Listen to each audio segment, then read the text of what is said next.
নমস্কাৰ এই কক্ষালৈ স্বাগতম মই দৰ্শনা তালুকদাৰ আজি আমি পঢ়িম অষ্টম শ্ৰেণীৰ সমাজ বিজ্ঞানৰ পাঠ নম্বৰ 11 আৰ্থ সামাজিক উন্নয়নত বিত্তীয় অনুষ্ঠান প্ৰতিষ্ঠানৰ ভূমিকা এই পাঠটিৰ প্ৰথম দ্বিতীয় তৃতীয় আৰু চতুৰ্থ অংশ আমি ইতিমধ্যে পঢ়িলো আজি আমি এই পাঠটিৰ পঞ্চম অংশ পঢ়িম চতুৰ্থ অংশত আমি এই পাঠটিৰ অনুশীলনীৰ প্ৰশ্ন উত্তৰসমূহ পঢ়িছিলো 2 নম্বৰ প্ৰশ্ন লৈ সেই চতুৰ্থ অংশতে আমি পঢ়িলো আজি আমি পঞ্চম অংশত 3 নম্বৰ প্ৰশ্নৰ পৰা আৰম্ভ কৰিম বলাচোন ছাত্ৰ ছাত্ৰী সকল আমি এই অংশটি আৰম্ভ কৰো 3 নম্বৰ প্ৰশ্নটো হৈছে সমতুকা লিখা কটো হৈছে সমবায় বেংক সমবায় বেংকৰ প্ৰধান উদ্দেশ্য হৈছে কম সুদত দুখীয়া কৃষক আৰু শিপিনী ক্ষুদ্ৰ উদ্যোগপতি আদিলৈ উৎপাদনমূলক কামৰ বাবে ঋণ যোগান ধৰা সমবায় বেংকসমূহৰ উদ্দেশ্য হৈছে কম সুদৰ হাৰত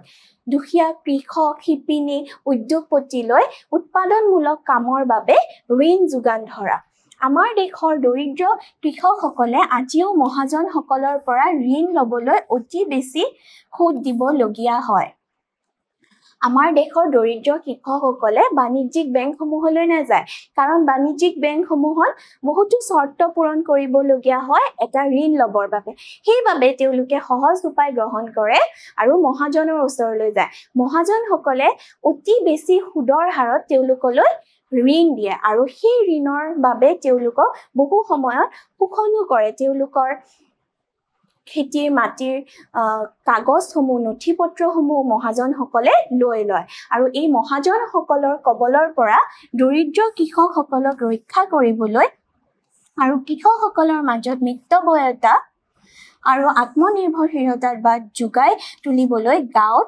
কৃষি ঋণ সমবায় সমিতি গঠন কৰা হয় আৰু কৃষকসকলৰ মাজত আত্মনিৰ্ভৰশীলতা আৰু মিতব্যয়িতাৰ ভাৱ যোগাই তুলিবলৈ কৃষি ঋণ সমিতিও গঠন কৰা হয় আৰু কৃষি ঋণ সমিতিৰ দ্বাৰা কৃষকসকলক মহাজনসকলৰ শোষণৰ পৰাও ৰক্ষা কৰা হয় সমবায় বেংকে কৃষকসকলক হ্ৰস্বম্যাদী ঋণ আগবঢ়ায় আৰু কৃষিৰ ক্ষেত্ৰত উৎপাদন বৃদ্ধি কৰাত সহায় কৰে সমবায় বেংকে হ্ৰস্বম্যাদী ঋণ হ্ৰস্বকালীন ঋণ কৃষকসকলক দিয়ে যাতে তেওঁলোকে কৃষিৰ উৎপাদনত সহায় হয় সেই পইচাৰে তেওঁলোকে কৃষি উৎপাদন বেছিকৈ কৰিব পাৰে খেতিৰ কামত সেই পইচা লগাব পাৰে আৰু সমবায় বেংকসমূহে এনেদৰে কৃষকসকলক সহায় কৰে এইদৰে দেশৰ অৰ্থনীতি উন্নয়নতো সমবায় বেংকে সহায় কৰে আৰু এইদৰে সমবায় বেংকসমূহে দেশৰ অৰ্থনৈতিক উন্নয়নতো সহায় কৰা দেখা যায় আৰু আমাৰ দেশত 3 খলপীয়া সমবায় বেংক আছে শীৰ্ষ পৰ্যায়ত প্ৰত্যেক ৰাজ্যতে ৰাজ্যিক সমবায় বেংক শীৰ্ষ পৰ্যায়ত প্ৰত্যেকখন ৰাজ্যতে ৰাজ্যিক সমবায় বেংক আছে তাৰ পিছত জিলা পৰ্যায়ত একোটাকৈ কেন্দ্ৰীয় সমবায় বেংক আছে আৰু ৰাজ্যৰ যিবোৰ জিলা সেইবোৰ জিলাত একোটাকৈ কেন্দ্ৰীয় সমবায় বেংক আছে আৰু তৃণমূল পৰ্যায়ত গ্ৰামাঞ্চলত কৃষিভিত্তিক সমবায় সমিতি আৰু তৃণমূল পৰ্যায়ৰ গ্ৰামাঞ্চলত মানে গাঁওবোৰত কৃষিভিত্তিক সমবায় সমিতিসমূহ আছে এতিয়া আমি সমতুকাটোলৈ আহো সেইটো হৈছে নাবাৰ্ডৰ বিষয়ে আমি এতিয়া পঢ়িম দেশৰ কৃষি আৰু গ্ৰামাঞ্চলৰ উন্নয়নৰ লক্ষ্য আগত ৰাখি আমাৰ দেশৰ চৰকাৰে 1982 চনত ৰাষ্ট্ৰীয় কৃষি গ্ৰাম্য উন্নয়ন বেংক নাবাৰ্ড নামৰ এটা বিত্তীয় প্ৰতিষ্ঠান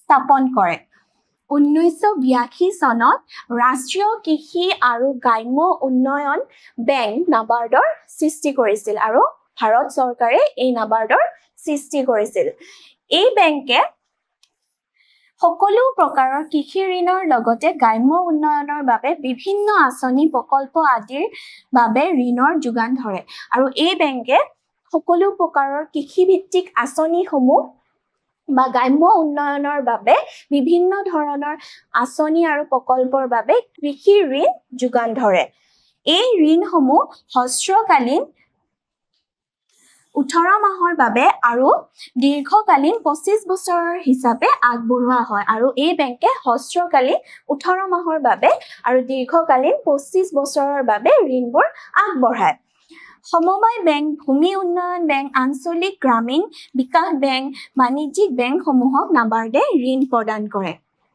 সমবায় বেংক, ভূমি উন্নয়ন বেংক, আঞ্চলিক গ্ৰামীণ বিকাশ বেংক বা বাণিজ্য বেংক এইবোৰক নাবাৰ্ডে ঋণ প্ৰদান কৰে। গ্ৰামীণ ঋণ সৰবৰাহৰ বাবে নাবাৰ্ডে ভাৰতীয় ৰিজাৰ্ভ বেংকৰ প্ৰতিনিধি হিচাপে কাম কৰে আৰু গ্ৰামীণ ঋণ সৰবৰাহৰ বাবে মানে গ্ৰাম্য অঞ্চলত কৃষকসকল বা ক্ষুদ্ৰ ব্যৱসায়ীসকলে যাতে ঋণ পায়, গ্ৰামীণ ঋণ সৰবৰাহৰ বাবে নাবাৰ্ডে ভাৰতীয় কেন্দ্ৰীয় বেংক, ভাৰতীয় ৰিজাৰ্ভ বেংকৰ লগত প্ৰতিনিধি হিচাপে কাম কৰে।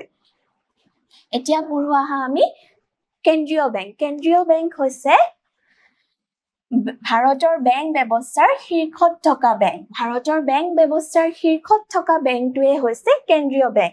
ইয়াৰ অন্য এটা নাম হৈছে ৰিজাৰ্ভ বেংক অফ ইণ্ডিয়া। এই বেংকটো 1935 চনত সংস্থাপিত হৈছিল। ৰিজাৰ্ভ বেংক অফ ইণ্ডিয়া 1935 চনত সংস্থাপিত হৈছিল, গঠন কৰা হৈছিল। কেন্দ্ৰীয় বেংক হৈছে বেংকসমূহৰ বেংক আৰু কেন্দ্ৰীয় বেংক হৈছে বেংকসমূহৰ বেংক। আমাৰ দেশত থকা সকলো বাণিজ্যিক বেংক, সমবায় বেংক, ভূমি উন্নয়ন বেংক, সকলো বেংকৰে বেংক হৈছে কেন্দ্ৰীয় বেংক। ই আন বেংকসমূহৰ হিচাপ পৰীক্ষা কৰে। কেন্দ্ৰীয় বেংকে চৰকাৰৰ বেংক হিচাপেও কাৰ্য সম্পাদনা কৰে আৰু এই বেংকে আন বেংকসমূহৰ হিচাপবোৰ পৰীক্ষা কৰে, লগতে চৰকাৰৰ বেংক হিচাপেও কাৰ্যসমূহ সম্পাদনা কৰে। আৰু অকল কেন্দ্ৰীয় বেংকতহে আমাৰ দেশৰ কাগজী মুদ্ৰা ছপা কৰাৰ অধিকাৰ আছে। কাগজী মুদ্ৰা ছপা কৰাৰ একমাত্ৰ অধিকাৰ কেন্দ্ৰীয় বেংকৰেহে আছে। বাকী বেংকসমূহে মুদ্ৰা ছপা কৰিব নোৱাৰে। কেন্দ্ৰীয় বেংকেহে অকল মুদ্ৰা ছপা কৰিব পাৰে। কেন্দ্ৰীয় বেংকৰ বাহিৰে আন কোনো বেংকে কাগজী মুদ্ৰা ছপা কৰিব নোৱাৰে। আন বেংকবোৰৰ হিচাপ কেন্দ্ৰীয় বেংকে পৰীক্ষা কৰে। আমাৰ দেশৰ বাণিজ্যিক বেংকসমূহে ভাৰতীয় কেন্দ্ৰীয় বেংকৰ এজেণ্ট হিচাপে কাম কৰে। কেন্দ্ৰীয় বেংকে আন বেংকসমূহৰ হিচাপ পৰীক্ষা কৰে আৰু আমাৰ দেশৰ যিবোৰ বাণিজ্যিক বেংক আছে সেইবোৰে কেন্দ্ৰীয় বেংকৰ এজেণ্ট হিচাপে কাম কৰি অহা আমি দেখিবলৈ পাওঁ। এতিয়া আমি পঢ়ো আহা আত্মসহায়ক গোটৰ বিষয়ে। আত্মসহায়ক গোট হৈছে একেধাৰে স্ব-ইচ্ছাই গোট হোৱা জনসাধাৰণৰ এটা থোক বা গোট যিসকল আৰ্থিকভাৱে সচ্ছল নহয়। আত্মসহায়ক গোট হৈছে একেখন ঠাইৰে স্ব-ইচ্ছাই গঠন হোৱা এটা গোট যি সেই গোটৰ লোকসকল আৰ্থিকভাৱে সচ্ছল নহয়, আৰ্থিকভাৱে তেওঁলোকে পিছপৰা হয়। সেইবাবে তেওঁলোকে এটা গোট গঠন কৰে আৰু সেই গোটে উৎপাদনমূলক কাম কৰে। সাধাৰণতে 10ৰ পৰা 20 জন সদস্যলৈ এনেধৰণৰ গোট গঠন কৰিব পাৰি। সাধাৰণতে 10ৰ পৰা 20 জন সদস্যলৈ আত্মসহায়ক গোটসমূহ গঠন হয়। এই গোটৰ মূল লক্ষ্য হৈছে গোটৰ সদস্যসকলৰ দৰিদ্ৰতা দূৰীকৰণৰ অৰ্থে সমূহীয়া উদ্দেশ্য আগত লৈ একগোট হৈ কাম কৰাৰ প্ৰয়াস। এই গোটসমূহৰ প্ৰধান উদ্দেশ্য হৈছে গোটৰ সদস্যসমূহৰ দৰিদ্ৰতা দূৰীকৰণৰ বাবে সমূহীয়া উদ্দেশ্য আগত লৈ একগোট হৈ কাম কৰা। যিহেতু সেই গোটৰ সদস্যসকল আৰ্থিকভাৱে পিছপৰা হয়, সেইবাবে তেওঁলোকে দৰিদ্ৰতাৰ কবলত থাকে আৰু সেই দৰিদ্ৰতা দূৰীকৰণৰ বাবে আত্মসহায়ক গোটসমূহে উদ্দেশ্য আগত ৰাখি কাম কৰি যায়। আৰ্থিকভাৱে পিছপৰা আৰু কৰ্ম সংস্থাপন নোহোৱা শ্ৰেণীৰ লোকসকলে এই ধৰণৰ গোট গঠন কৰি বেংক, নেফি আদি বিত্তীয় অনুষ্ঠানৰ পৰা ঋণ লাভ কৰে আৰু আৰ্থিকভাৱে পিছপৰা আৰু কৰ্ম সংস্থাপন নোহোৱা লোকসকলে এনেধৰণৰ আত্মসহায়ক গোট গঠন কৰি উৎপাদনমূলক কাৰ্য কৰিবৰ বাবে বাণিজ্যিক বেংক বা নেফিৰ পৰা ঋণ লৈ সেই গোটসমূহ চলাই নিয়ে। আত্মসহায়ক গোটে কৰ্মসংস্থাপনহীন যুৱক যুৱতীক বিভিন্ন ধৰণৰ উপাৰ্জনৰ পথ উলিয়াই দিয়াত সহায় কৰে আৰু আত্মসহায়ক গোটসমূহে কৰ্মসংস্থাপনহীন যুৱক যুৱতী, নিবনুৱা যুৱক যুৱতীসকলক বিভিন্ন ধৰণৰ উপাৰ্জনৰ পথ মুকলি কৰাত সহায় কৰে।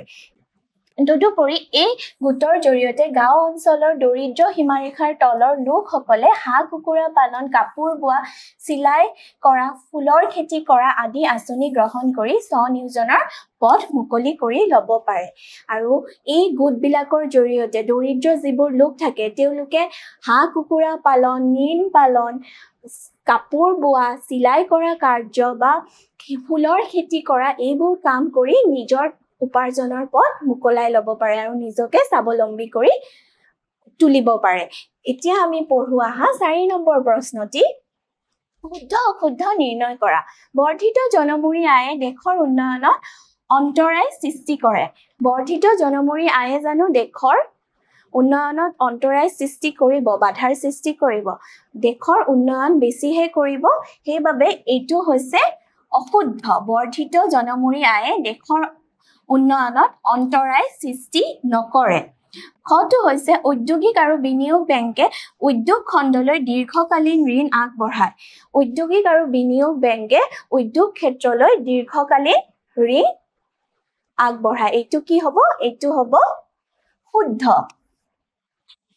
গ নম্বৰটো হৈছে আত্মসহায়ক গোটে কেন্দ্ৰীয় বেংকত ছেভিং বেংক একাউণ্ট খুলিব লাগে। আত্মসহায়ক গোটে কেন্দ্ৰীয় বেংকত ছেভিং বেংক একাউণ্ট খুলিব নালাগে। কেন্দ্ৰীয় বেংকত ভাৰতৰ কোনো নাগৰিকে ছেভিং একাউণ্ট খুলিব নোৱাৰে। এইটো হৈছে অশুদ্ধ। খ নম্বৰটো হৈছে নেটফিৰ মূল কাৰ্যালয় শ্বিলঙত অৱস্থিত। নেটফিৰ মূল কাৰ্যালয় শ্বিলঙত অৱস্থিত নহয়। এইটো হৈছে অশুদ্ধ। ঙ নম্বৰটো হ'ল আৰ্থিকভাৱে সচ্ছল লোকসকলে আত্মসহায়ক গোটৰ সদস্য হ'ব পাৰে। আৰ্থিকভাৱে সচ্ছল লোকসকলে আত্মসহায়ক গোটৰ সদস্য হ'ব পাৰে জানো? আৰ্থিকভাৱে পিছপৰা লোকসকলেহে আত্মসহায়ক গোটৰ সদস্য হয়। এইটো হৈছে অশুদ্ধ। এতিয়া আমি 5 নম্বৰ প্ৰশ্নটোলৈ আহো, যিটো হৈছে প্ৰকল্প। তোমাৰ ওচৰত থকা যিকোনো এটা বেংকলৈ গৈ তাত 18 বছৰৰ অনুৰ্ধ লোকৰ বাবে একাউণ্ট খুলিবলৈ কি কি নিয়ম কৰিব লাগে তাক ভালদৰে জানি লোৱা। তোমালোকৰ ঘৰৰ ওচৰত থকা যিকোনো বেংকলৈ গৈ 18 বছৰৰ তলৰ লোকে কি একাউণ্ট খুলিবলৈ কি কি নিয়ম পালন কৰিব লাগিব, কি কি নিয়ম পূৰাব লাগিব সেই বিষয়ে তোমালোকে জানি লোৱা। আৰু দ্বিতীয়টো হৈছে তোমাৰ অঞ্চলৰ কোনো এটা আত্মসহায়ক গোটলৈ গৈ তেওঁলোকৰ কাৰ্যকলাপ মন কৰা, গোটটোৰ বাৰ্ষিক কাম-কাজ, সঞ্চয়, লাভালাভ আদিৰ ওপৰত বিৱৰণী লিখা। আৰু তোমাৰ অঞ্চলত থকা আত্মসহায়ক গোট এটালৈ গৈ তেওঁলোকৰ কাৰ্যকলাপ, কাম-কাজবোৰ মন কৰা, গোটটোৰ বাৰ্ষিক কিমান উপাৰ্জন হয়, বাৰ্ষিক কাম-কাজ, সঞ্চয় আৰু গোটটোৰ কিমান লাভ হয় সেই বিষয়ে এটা বৰ্ণনা কৰা। ছাত্ৰ-ছাত্ৰীসকল, তোমালোকে এই পাঠটিৰ প্ৰশ্ন উত্তৰসমূহ আশা কৰিছো ভালদৰে বুজি পাইছা। এতিয়া তোমালোকক এৰিছো। ধন্যবাদ।